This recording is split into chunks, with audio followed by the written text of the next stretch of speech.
नमस्कार साथियों, आज अपन एक टॉपिक लेके चल रहे हैं वेइंग। ठीक है, यानी कि जानवरों के अंदर उनका जो जानवरों का भार है वो ज्ञात करने की विधियां जो है वो इसके अंदर देखेंगे। जानवरों के शरीर का वजन जो मापने के तरीके हैं वो अपन देखेंगे। दोस्तों, यहाँ पर अलग अलग मेथड की बात हो रही है। सबसे पहला मेथड है प्लेटफॉर्म मेथड। इसमें क्या करते हैं, बड़े जानवरों में वज़न मापने का तरीका होता है जैसे इस तरीके का। ये एक प्लेटफॉर्म है, आपको दिखाई दे रहा है, और इस प्लेटफॉर्म के ऊपर एक बड़ा जानवर आपको दिखाई दे रहा है। उसको इसके ऊपर चढ़ेगा और उसका वेट जो है वो यहाँ शो हो जाएगा। ठीक है, तो ये है प्लेटफॉर्म मेथड ऑफ वेइंग। दूसरा है स्प्रिंग बैलेंस मेथड। ये जो तरीका है ये किसके अंदर यूज़ लेते हैं? ये तरीका लेते हैं भेड़ बकरियों में काम में। किसके अंदर लेते हैं? भेड़ बकरी एवं छोटे जानवरों में वज़न मापने का तरीका है। इसके अंदर क्या करते हैं, देखिए ये किस तरीके से यहाँ पर ये लगा हुआ है। ठीक है, और इसके ऊपर यहाँ स्प्रिंग होती है, और यहाँ से देखिए जानवर को इसके अंदर यहाँ पे ये यहाँ से लटका करके, जब यहाँ जानवर लटकेगा तो इस स्प्रिंग की वजह से यहाँ पर इसके खिंचाव बल पैदा होगा और उसकी वजह से यहाँ पर रीडिंग आएगी।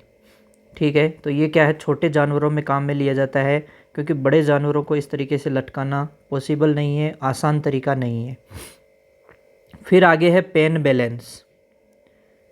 ये जो मेथड है, ये जैसे कि पोल्ट्री हो गई, जैसे कि खरगोश हो गया, या फिर प्रयोगशाला जानवरों में, प्रयोगशाला यानी लैब एनिमल्स जो होते हैं, जैसे माइस हो गया, रेट हो गया, गिनी पिग हो गया, हैमस्टर हो गया, तो ऐसों में वज़न मापने का तरीका है पेन बैलेंस। पेन बैलेंस क्या है? ये रहा, देखिए आपको क्यूट सा एक दिखाई दे रहा है, ये है ना, ये बिल्ली दिखाई दे रही है यहाँ पे, और गिनी पिग वगैरह। ठीक है, तो ये सब आप देख सकते हो यहाँ आसानी से। इनके जो वज़न मापा जाता है इसे क्या कहेंगे अपन? Pen balance. ठीक है, तो ये सभी अपन ने डायग्राम की सहायता से देख लिए। चौथा मेथड है बाई फॉर्मूला।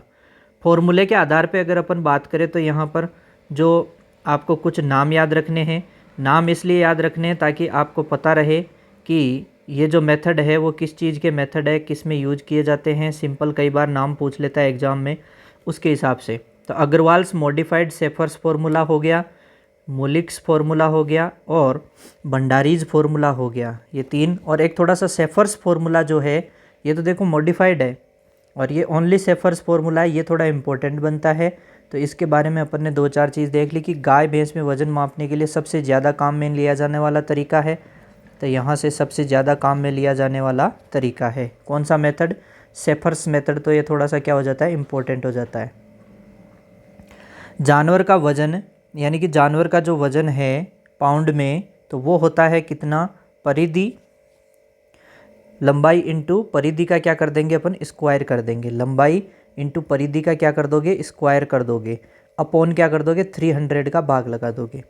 यहाँ लंबाई क्या होती है? जो शोल्डर पॉइंट से लेकर के पॉइंट ऑफ पिन बोन तक क्या होता है, उनके बीच की जो लंबाई होती है वो लंबाई लेते हैं। और परिधि क्या लेते हैं? जानवर के सीने की माप लेते हैं। और ये सभी मापे किसके अंदर लेते हैं? इंच के अंदर लेते हैं। ठीक है, सभी माप किसके अंदर लेते हैं? इंच में लेते हैं। तो ये सभी माप है वो इंच के अंदर मापते हैं। ठीक है, तो ये वेइंग की सारी बातें हो गई, डायग्राम की सहायता से अपन ने देख लिया। अभी दूसरा टॉपिक यहाँ पर है अपना रीस्ट्रेनिंग। थोड़ा फास्ट देख रहे हैं क्योंकि एग्ज़ाम की दृष्टि से ज़्यादा टाइम वेस्ट करना सही नहीं है। रीस्ट्रेनिंग, तो यहाँ पर दो में देखेंगे, एक तो गोवंश के अंदर और एक घोड़े के अंदर। गोवंश के अंदर कौन कौन से तरीके काम में लिए जाते हैं? सबसे पहला मेथड है आपके रूफ मेथड। उसके बाद में दूसरे तरीके की बात करूँ तो दूसरा तरीका यहाँ पर क्या है? Alternate method. और तीसरा है जो वो केवल नाम ध्यान में रखना है, कौन सा मेथड है? Country method. ठीक है, तो ये तीन तरीके अपन ने किसके हैं? ये इनमें रीस्ट्रेनिंग के हैं। तो ये जो अल्टरनेट मेथड है इसे बर्लेज मेथड भी कहा जाता है। रूफ मेथड है, ये थोड़ा इंपॉर्टेंट इसलिए क्योंकि गोवंश को गिराने की एक तो सब पहली बात की सर्वोत्तम है और सबसे ज़्यादा उपयोग में आने वाली विधि है। ठीक है, चलिए अब इनको अपन डायग्रामेटिकली भी देख लेते हैं थोड़ा सा। ये आपको क्लियर दिखाई दे रही है यहाँ पे, ये जो मेथड आपको दिखाई दे रही है, और ये जो दूसरी मेथड, ये कौन सी मेथड है? ये रूफ मेथड है। ये वाली कौन सी मेथड है? रूफ मेथड है, जिसमें इधर से ऐसे ये फिर नीचे से घूम करके दूसरी साइड से आएगी इधर से पीछे से घूम करके इधर दूसरी साइड से इसके नीचे से जा करके फिर इधर से घुमा करके ऐसे करके आगे से सींगों से घुमाते हुए इधर से ये बांध देते हैं इसको। ठीक है, तो इस तरीके की ये जो मेथड है, ये कौन सी मेथड है, ये रूफ मेथड है, जो कि सबसे ज़्यादा काम में ली जाती है। ठीक है, और फिर ये जो है अल्टरनेट मेथड या अपन बर्लेज मेथड कहते हैं, वो आपको इस डायग्राम के अंदर दिखाई दे रही है। अल्टरनेट देखिए, यहाँ से एक एक इस तरफ से और फिर इसके दूसरी तरफ से ऐसे ऊपर से, फिर यहाँ पैरों के बीच में से निकाल देते हैं, इधर भी इधर से निकाल देते हैं। ठीक है, और यहाँ से पैरों के बीच में से निकलता हुआ दूसरी तरफ से घूम के ऐसे आता है। ये कैसी मेथड है, अल्टरनेट मेथड है। अपने को केवल नाम याद रखना है कि गाय में कौन कौन सी मेथड यूज़ होती है। रूफ मेथड है, अल्टरनेट मेथड है, कंट्री मेथड है। सबसे सर्वोत्तम विधि कौन सी है, रूफ मेथड है, ये भी ध्यान रख लेंगे। डायग्राम थोड़ा सा इसलिए देख लिया ताकि याद रह जाए। घोड़े के अंदर देखेंगे तो कौन सी है, एग्जाम में पूछा हुआ क्वेश्चन है कि घोड़े, ये सिंगल साइड है, डबल साइड लाइन मेथड है, तो ये घोड़े में यूज होने वाली मेथड है। और एक होती है आपके होबल मेथड। कौन सी मेथड होती है, होबल मेथड। तो यहाँ से देखिए दोस्तों, होबल मेथड क्या है, ये विधि हेवी ड्रॉट हॉर्स, ज़्यादा भारी हॉर्स होते हैं उनको गिराने में काम में लेते हैं। और एक सेट में कितनी होबल होती है, 4 होबल होती है। यहाँ पर ख़ास बात अपनी क्या है कि उस होबल का आकार कैसा होता है, ये एग्जाम में पूछता है, डी आकार का होता है। एक सेट में कितनी होबल होती है, 4 होबल होती है। ठीक है, ये देख लो, यहाँ पर सिंगल साइड और ये जो डबल साइड है उनका अपन डायग्राम देख लेते हैं। ये सिंगल साइड लाइन है, एक ही साइड में, यहाँ पे एक साइड में है, तो ये सिंगल साइड लाइन हो गई। ठीक है, डबल साइड लाइन में क्या है, दोनों साइड से हैं, इधर से बांध करके एक साइड इधर से और दूसरी साइड, दूसरी वाली जो इसकी साइड है उधर से भी लेते हैं, तो ये है डबल साइड लाइन। ठीक है, तो सिंगल साइड और डबल साइड लाइन किस में यूज करते हैं, ये हॉर्स के अंदर यूज करते हैं। तो ये कुछ चीज़ें थी। इसके बाद में अपन नेक्स्ट जो बात करते हैं वो किसकी बात करेंगे, विनिंग की। सबसे पहली बात की विनिंग होती क्या है, तो विनिंग होती है दूध छुड़ाने के लिए बच्चे को माँ से क्या करना, अलग करना। अब कई जानवर यहाँ पर दे रखे हैं, उनमें विनिंग की उम्र और बधियाकरण की उम्र देख रहे हैं। पिगलेट जो कि पिग का बच्चा है, उसमें विनिंग की उम्र कितनी है, 8 सप्ताह है। आपको दिनों में पूछ ले तो 8 को आप 7 से गुणा कर दोगे, यानी कितने दिन हो जाएंगे, 56 दिन हो जाएंगे। कोई दिक्कत नहीं है, सप्ताह से दिन में बदलना आसान है।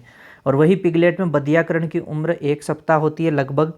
मेमने में विनिंग की उम्र 14 सप्ताह और कास्ट्रेशन की 2 सप्ताह। किड के अंदर 16 सप्ताह तो रहेगी विनिंग की उम्र और 2 से 4 सप्ताह रहेगी कास्ट्रेशन। बछड़े के अंदर 90 दिन तो विनिंग की उम्र है, ध्यान रहे, थोड़ा इंपॉर्टेंट है। और बधियाकरण यानी कास्ट्रेशन की 8 से 10 सप्ताह रहेगी। अब ये एक और इम्पॉर्टेंट बात है यहाँ पर कि गाय की तुलना में भैंस में विनिंग करना ज़्यादा कठिन होता है, क्योंकि भैंस में मातृत्व का गुण ज़्यादा होता है। भैंस के अंदर कौन सा गुण ज़्यादा होता है, मातृत्व का गुण क्या होता है, ज़्यादा होता है। अब कुछ इम्पोर्टेंट यहाँ पर परिभाषाएं हैं, इन परिभाषाओं के बारे में अपन बात कर लेते हैं। ठीक है, प्यारी प्यारी परिभाषाएं हैं। सबसे पहली है जियोफेजिया। जियोफेजिया क्या है, जानवर के द्वारा मिट्टी को खाना जियोफेजिया कहलाता है। फिर अगला है पिलोफेजिया। पिलोफेजिया क्या होता है, जानवर द्वारा बालों को खाना, बालों को खाता है जानवर तो उसे पिलोफेजिया कहते हैं। फिर अगला है दोस्तों कैनिबालिज्म।